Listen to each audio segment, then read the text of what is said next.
પાટણમાંથી કે જ્યાં લોકોના આરોગ્ય સાથે ચેડાનો પર્દાફાશ થયો। 6 લાખની કિંમતનો અખાદ્ય ઘી અને તેલનો જથ્થો ઝડપાયો। ઘી બજારમાં એસઓજી ટીમના દરોડા। 1058 કિલો શંકાસ્પદ ઘી અને 86 કિલો તેલનો જથ્થો જપ્ત કરાયો। એસઓજીની કાર્યવાહી બાદ ફૂડ એન્ડ ડ્રગ વિભાગની કામગીરી સામે હવે સવાલ ઊભા થઈ રહ્યા છે। તો 6 લાખની કિંમતનો આ જથ્થો છે કે જેને કબજે કરવામાં આવ્યો છે। એસઓજી દ્વારા આ કાર્યવાહી કરાઈ છે। 1058 કિલો શંકાસ્પદ ઘી અને 86 કિલો તેલનો આ જથ્થો ઝડપાઈ ગયો છે।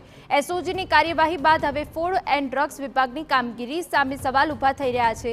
પાટણથી અહેવાલ કે જ્યાં લોકોના આરોગ્ય સાથે ચેડાનો પર્દાફાશ થયો। 6 લાખની કિંમતનો અખાદ્ય ઘી અને તેલનો જથ્થો ઝડપાઈ ગયો છે।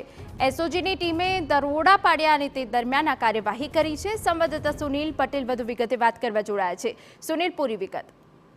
એના ચોક્કસ કહી શકાય તો એસઓજીની ટીમને બાતમી આધારે પાટણના ઘી બજારમાં ક્યાંક ના ક્યાંક નકલી ઘી કે બનાવટી ઘી જે કહી શકાય કે બિન આરોગ્યપ્રદ ઘી વેચાતો હોવાની બાતમી મળી છે। તે આધારે જ એસઓજીની ટીમે તાત્કાલિક જ જે બાતમી સ્થળ પર પહોંચી અને તપાસ હાથ ધરતા કહી શકાય તો 1000 કિલોથી વધુનો નકલી ઘીનો જે જથ્થો, જે શંકાસ્પદ ઘી કહી શકાય, બિન આરોગ્યપ્રદ ઘીનો જથ્થો ઝડપી પાડ્યો છે। સાથે સાથે જ કહી શકાય તો 85 કિલોથી વધુ જે શંકાસ્પદ તેલ હતો તેને પણ ઝડપી પાડ્યો છે। એટલે કહી શકાય કે એસઓજીની જે બાતમી મળી હતી તે આધારે જ જેના વેપારીના ઘરમાં જ રેડ પાડી મોડી રાત્રે અને આ જે કામગીરી કરી હતી અને ત્યારે જ મામલે સમગ્ર તપાસ હાથ ધરતા ખૂબ જ કહી શકાય તો બિન આરોગ્યપ્રદ ઘી તેલનો જથ્થો મોટો પકડી અને આગળની કાર્યવાહી હાથ ધરી છે। તો બીજી બાજુ કહી શકાય કે જે કામગીરી ફૂડ એન્ડ ડ્રગ્સ વિભાગની હોય છે તેની સામે પણ સવાલો ઉભા થાય છે, કેમ કે એસઓજીની ટીમે ટૂંકા સમયમાં એના કહી શકાય તો સિદ્ધપુર સહિત પાટણના અલગ અલગ વિસ્તારોમાં મોટી કાર્યવાહી હાથ ધરી છે, જેમાં ખૂબ જ મોટા પ્રમાણમાં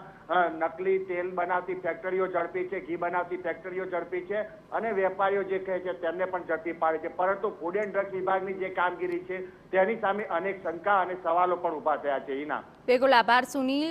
તો 6 લાખની કિંમતો અખાદ્ય ઘીનો તેલનો જથ્થો ઝડપાઈ ગયો છે।